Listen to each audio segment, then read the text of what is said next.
Você está no canal Eu Estudo a Lição com o pastor Samuel Camilo.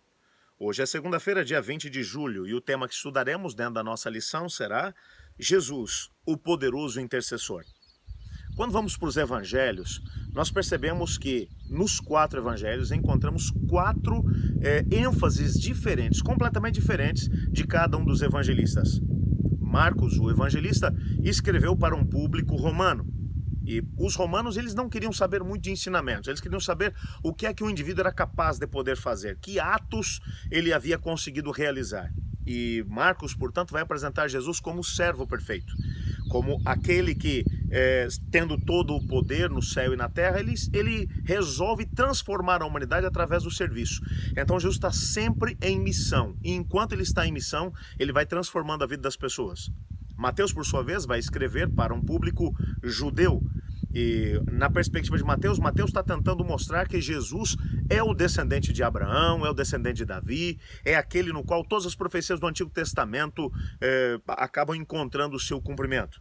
Quando você vai olhar para João, João está escrevendo para um público que já está sendo influenciado pelo gnosticismo, e ele quer provar de forma categórica que Jesus Cristo é Deus. Por isso ele já vai começar: no princípio era o verbo estava com Deus, o verbo era Deus. Lucas, por sua vez, está escrevendo para um público maioritariamente composto de gentios, de gregos, de pessoas que estão espalhadas pelo Império Romano. E a ênfase de Lucas, e Lucas bebeu, obviamente, de uma fonte paulina. Lucas, ele foi discípulo direto de Paulo, e pegando o gancho naquilo que Paulo havia, a maneira como Paulo havia ensinado sobre Jesus Cristo, ele apresenta Jesus como o segundo Adão. E como segundo Adão, ele vem para poder vencer aonde o primeiro Adão falhou. Então, Lucas apresenta Jesus como o homem perfeito. É tanto que na própria genealogia que ele vai apresentar, ele vai trazer a genealogia de Jesus até Adão. Ele está tentando mostrar de forma bem clara que Jesus é o segundo Adão.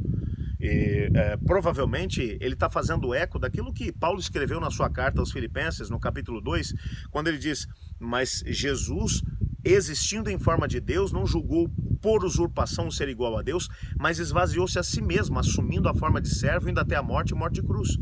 O que Paulo está tentando ensinar é que Jesus, sendo Deus, ele não usou o seu poder como Deus para poder viver aqui durante esses 33 anos e meio, para poder vencer aonde o primeiro Adão havia falhado. E, portanto, Jesus venceu como? Jesus venceu usando as mesmas armas que ele colocou à nossa disposição. Lucas, portanto, vai mostrar Jesus como o homem de oração. Não tem nenhum evangelho que vai mostrar tanta oração como Lucas. Só para que você tenha uma ideia aqui disso tudo, quando você vai logo para o capítulo 1, você já descobre, quando ele vai apresentar Zacarias, que é o pai de João Batista. Zacarias já era idoso, a sua esposa Isabel também é idosa. O anjo Gabriel vai aparecer para ele enquanto ele está ministrando o templo. Ele vai dizer: suas orações foram ouvidas, Zacarias, e a tua esposa vai ficar grávida, ela vai dar à luz a um filho, apesar da idade avançada que vocês dois têm. Quando Jesus nasce, Simeão e Ana estão no templo e eles estão em oração, quando o Espírito Santo se manifesta a eles, mostrando que Jesus, aquele bebê que Maria e José estavam trazendo até o templo para poder ser apresentado, que era o Messias. E ele vai mostrar de maneira muito clara em todo o Evangelho Jesus em oração.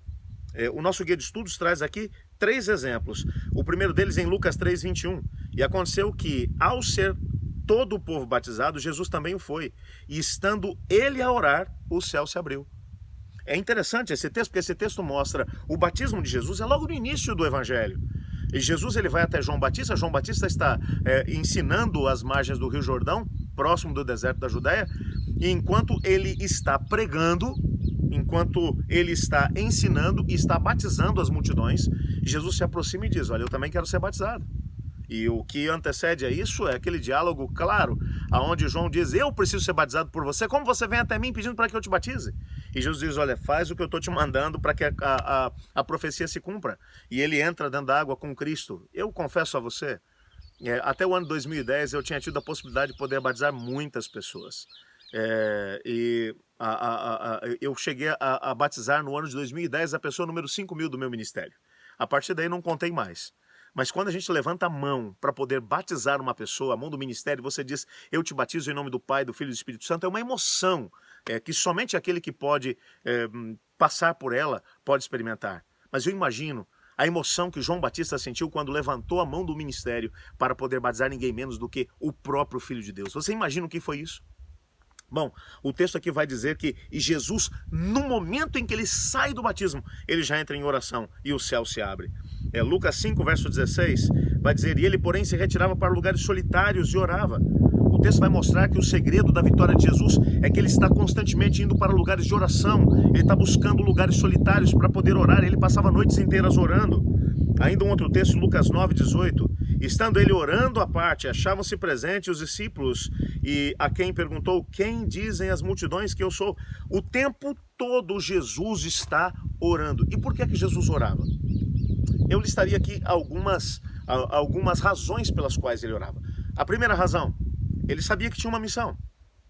Havia se esvaziado de si mesmo enquanto Deus. Ele era Deus, mas tomou a decisão de não usar o seu poder como Deus. E assim como eu e você, sabemos que Deus tem um plano para nós. Como é que podemos descobrir qual é o plano de Deus para a nossa vida? Quando nós vamos até Ele e oramos, clamamos a Ele. E então Ele vai se revelando a cada um de nós e mostrando, abrindo portas para podermos saber por que portas é que devemos passar para que a vontade dele seja uma realidade na nossa vida. Portanto, Jesus orava para poder descobrir qual era o plano do Pai. Em segundo lugar, Jesus orava porque ele sabia que ele estava bem no meio de um grande conflito entre as forças do bem e do mal. Aliás, ele estava protagonizando o grande conflito. E ele sabia que somente através da oração ele teria a possibilidade de poder vencer essas batalhas no meio das quais ele estava. Quando você vê o momento da grande tentação dele no deserto, ele já havia passado 40 dias e 40 noites em jejum e oração. E Jesus, ele portanto orava porque ele sabia que estava no meio de um grande conflito. E em terceiro lugar, Jesus orava porque Jesus queria alcançar as pessoas. Ele sabia que quem podia convencer as pessoas do pecado, da justiça e do juízo era o Espírito Santo de Deus. É por isso que em determinados momentos Jesus vai dizer: os campos estão brancos para a colheita, rogai ao Senhor da seara para que ele mande mais ceifeiros, porque a seara é grande e os ceifeiros são poucos. Jesus orava pela conversão de pessoas. E Jesus, portanto, era um homem, eu estou aqui apresentando Jesus na perspectiva humana. Jesus era 100% Deus e 100% homem, mas na perspectiva humana, Jesus era um homem que usava abundantemente a oração. E por que usava abundantemente a oração? Ele tinha poder. Ele descobria qual era o propósito que Deus tinha para ele. E você percebe isso nitidamente quando ele estava no Getsemane orando. Ele diz: Pai, passa de mim esse cálice sem que eu beba. Todavia seja feita a tua vontade e não a minha. Logo na sequência, um anjo de Deus vem até ele e menciona claramente qual é o plano do Pai. Em meio ao grande conflito, ele ora. E nós já vimos, no deserto de tentação, ele vence o inimigo. Ele ora pela conversão de pessoas. E em todos os lugares onde ele vai, pessoas se entregam ao reino de Deus, permitem que o reino seja inaugurado na vida deles. Hoje, portanto, nós somos desafiados a seguir o exemplo de Cristo Jesus, de sermos pessoas que vamos orar pelas mesmas 3 razões pelas quais Jesus orou, para descobrirmos qual é o plano de Deus para a nossa vida, para podermos vencer no meio do grande conflito e, ao mesmo tempo, para podermos ver as pessoas que nós amamos sendo alcançadas pelo reino de Deus. Vamos orar por isso? Obrigado, Senhor Deus, porque Jesus é um exemplo para nós, também na questão da oração.